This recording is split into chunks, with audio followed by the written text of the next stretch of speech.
नमस्कार दोस्तों, आज मैं आपके लिए एक ऐसी कहानी लेकर आया हूं जो आपके दिल को छू जाएगी। अगर आपको ऐसी प्रेरणादायक कहानियां पसंद हैं, तो कृपया चैनल को सब्सक्राइब करना न भूलें, क्योंकि हम रोजाना नई कहानियां लाते रहते हैं। भैया, क्या आप हमारी स्कूल पार्टी में हमारे पापा बनकर चलेंगे? जब दो छोटी बच्चियों ने शहर के सबसे अमीर व्यापारी से ये सवाल पूछा, तो जो जवाब मिला उसने न केवल उनकी बल्कि पूरे शहर की जिंदगी बदल दी। आइए जानते हैं कि आखिर क्या था वो जादुई जवाब। छत्तीसगढ़ के एक छोटे से शहर में रहती थी दो जुड़वा बहनें, अंजलि और सपना।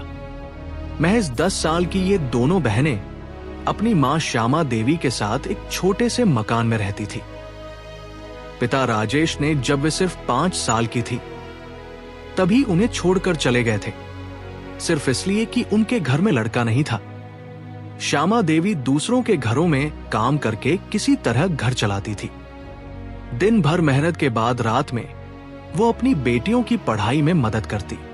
अंजलि और सपना दोनों ही बहुत तेज थी, क्लास में हमेशा टॉप करती। लेकिन जब भी स्कूल में कोई पेरेंट्स मीटिंग होती या फिर कोई प्रोग्राम होता तो वे दोनों दुखी हो जाती। दूसरे बच्चों के पिता उन्हें गले लगाते, उनके साथ फोटो खिंचवाते, लेकिन अंजलि और सपना हमेशा अकेली खड़ी रहती। कभी कभी दूसरे बच्चे उनसे पूछते, तुम्हारे पापा कहाँ हैं? तो वे सिर्फ मुस्कुराकर रह जाती। एक दिन स्कूल की प्रिंसिपल सुनीता मैम ने घोषणा की, बच्चों, अगले हफ्ते हमारे स्कूल में फादर्स डे सेलिब्रेशन होगा। सभी बच्चे अपने अपने पापा के साथ आएंगे। यहाँ गेम्स होंगे, डांस होगा, और सबसे अच्छी बात यह है कि पिता पुत्री की जोड़ी को इनाम भी मिलेगा। सभी बच्चे खुशी से चिल्लाने लगे, लेकिन अंजलि और सपना का दिल भारी हो गया। घर लौटते समय रास्ते भर वे चुप रहीं। सपना ने धीमी आवाज में कहा, दीदी, हम कैसे जाएंगे फादर्स डे पर? सभी बच्चे हमसे पूछेंगे कि हमारे पापा कहाँ हैं। अंजलि ने अपनी बहन का हाथ पकड़ा और कहा, चलो मम्मी से कहते हैं, शायद वो कोई रास्ता निकाले। घर पहुंचकर जब उन्होंने अपनी मां को सारी बात बताई तो श्यामा देवी की आंखों में आंसू आ गए। वो अपनी बेटियों को गले लगाकर बोली, बेटा, मम्मी तुम्हारे साथ चली जाएगी। मैं ही तुम्हारे पापा और मम्मी दोनों हूं। लेकिन अंजलि ने कहा, नहीं मम्मी, वहां सिर्फ पापाओं को ही आना है, टीचर ने कहा है। उस रात तीनों रो पड़ी।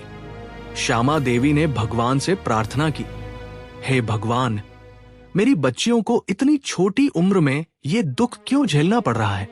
अगले दिन स्कूल में सभी बच्चे अपने अपने पिता के साथ आने की तैयारियों की चर्चा कर रहे थे।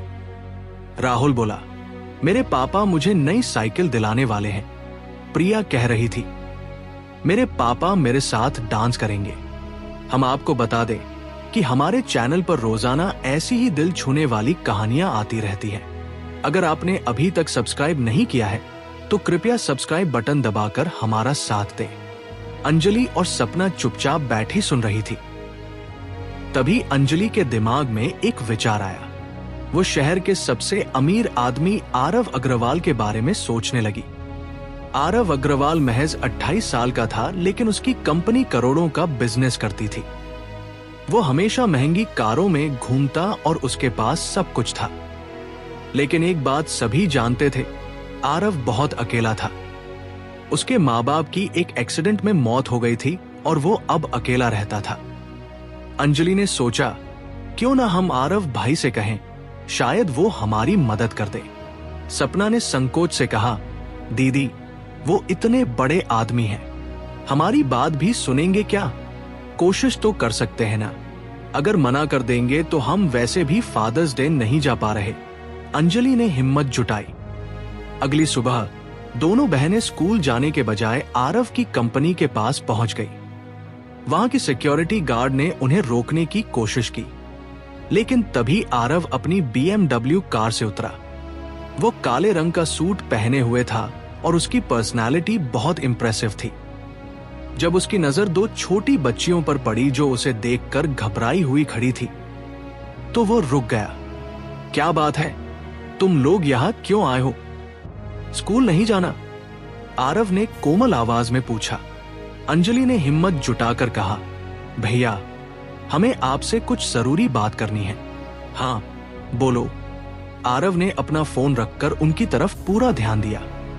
सपना ने कांपती आवाज में कहा, भैया, हमारे स्कूल में कल फादर्स डे है।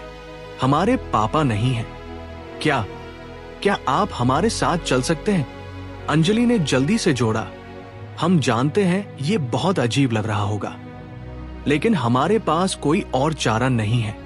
सभी बच्चे अपने पापा के साथ आएंगे और हम अकेली रह जाएंगे। आरव का चेहरा एकदम गंभीर हो गया। उसकी आंखों में कुछ अजीब सा भाव आया। वो कुछ सेकंड्स के लिए बिल्कुल चुप रहा। सिक्योरिटी गार्ड ने कहा, साहब, मैं इन्हें भगा देता हूं। नहीं, आरव ने तुरंत रोका। वो अंजलि और सपना के पास झुका और उनकी आंखों में देखा। उसे अपना बचपन याद आया जब उसके माँ बाप की मौत के बाद वह भी अकेला हो गया था। स्कूल के फंक्शंस में वह भी अकेला जाता था। तुम्हारी मम्मी कहाँ है? आरव ने पूछा। वो काम पर गई है। हम तीनों अकेले रहते हैं, सपना ने जवाब दिया। आरव की आंखों में आंसू आ गए। वो समझ गया था कि ये बच्चियां कितनी मुश्किल में हैं। अचानक उसके चेहरे पर मुस्कान आई। वो खड़ा हुआ और बोला, तुम लोग कल रेडी रहना, मैं तुम्हारे साथ चलूंगा। दोनों बहनों की खुशी का कोई ठिकाना नहीं था। वे आरव के पैर छूने लगी। लेकिन एक शर्त है, आरव ने कहा। दोनों बच्चियों का दिल धक से रह गया।